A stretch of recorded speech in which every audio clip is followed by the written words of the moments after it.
Inulan ng reklamo ang live stream ng Philippine Charity Sweepstakes Office o PCSO matapos magkaaberya ang lotto machine noong February 27. Sa 2 p.m. draw ng 3-digit game, nabola ang mga numerong 197. Pero maya-maya, nahulog ang bola sa unang machine. Hindi nakapili ang ating unang machine kaya uulitin ang pag-rumble. Sir, ano po ang nangyari? So, nagkaroon pa yung technical difficulties, nagkaroon pa tayo ng draw machine malfunction. So, magkaroon tayo ng alternate procedures. So, yung pong hindi nakapiling machine, ay papalitan po natin ng another machine.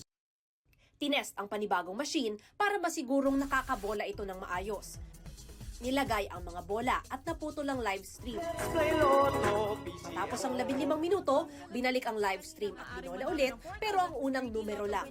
May ilang nagkomento na dapat binola ulit lahat ng numero para raw patas. Paliwanag ng PCSO, hindi ito maituturing na aberya at nangyayari rin daw ito maski sa ibang bansa. We cannot consider this as yung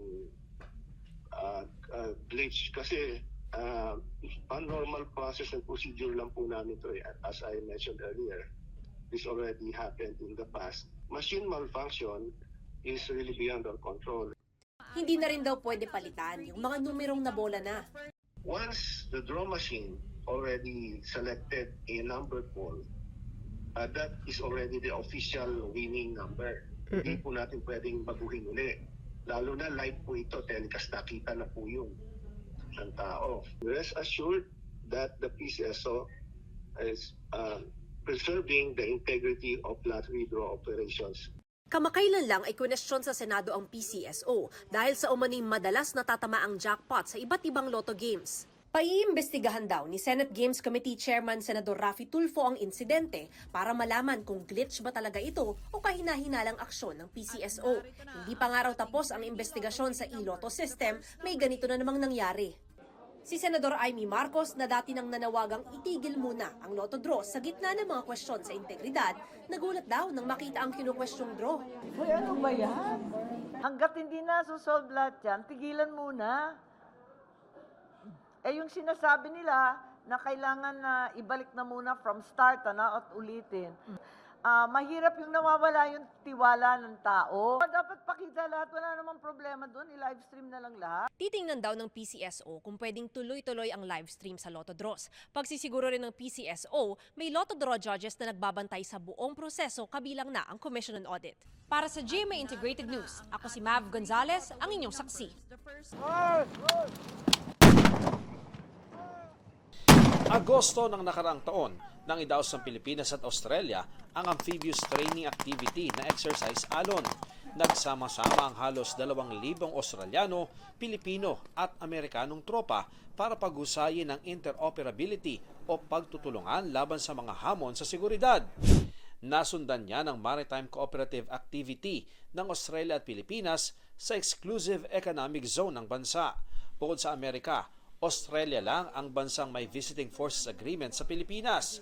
Kaya hindi raw may kakaila ang halaga ng strategic partnership ng Pilipinas sa Australia ayon kay Pangulong Marcos sa pagharap niya sa Australian Parliament kanina. We have long known that our prosperity and development are anchored on the peace and stability of the Indo-Pacific. Today, that peace, that stability, and our continued success have come under threat. Once again, we must come together as partners to face the common challenges confronting the region. Nagpasalamat ang Pangulo sa suporta ng Australia sa gitna ng mapangahas sa pagkilos ng China sa South China Sea. Sabay giit na walang atrasan pagdating sa soberenya ng Pilipinas. I will not allow any attempt by any foreign power to take even 1 square inch of our sovereign territory. The challenges that we face may be formidable, but equally formidable is our resolve. We will not yield. Ayon naman sa Chinese Foreign Ministry, ang maritime security cooperation sa pagitan ng mga bansa hindi dapat makasama sa interes ng ibang bansa o sa kapayapaan sa rehiyon. Stable nila ang sitwasyon sa South China Sea. Sa pagharap sa Australian Parliament, nabanggit din ng Pangulo ang nagbabagong klima at ang magagawa ng mayayamang bansa para tugunan ito. This glaring disproportion between our share of responsibility and our vulnerability reflects an injustice that must be corrected. Developed countries must do more, and they must do it now. Sa gitna ng talumpati ng Pangulo, inilabas naman ni Australian Senator Janet Rice ang isang placard na nagsasabing, "Stop the human rights abuses." And I did it on behalf of every Filipino person whose human rights have been abused by the government of President Marcos and the government of President Duterte before him.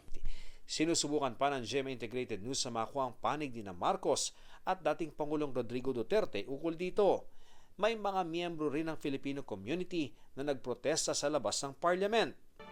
Matapos ang pagsasalita sa parliament, may joint statement din ng Pangulo at Prime Minister Anthony Albanese kung saan inanunsyo nila ang bagong Memoranda of Understanding para sa mga prioridad ng ating strategic partnership, kabilang ang Enhanced Maritime Cooperation.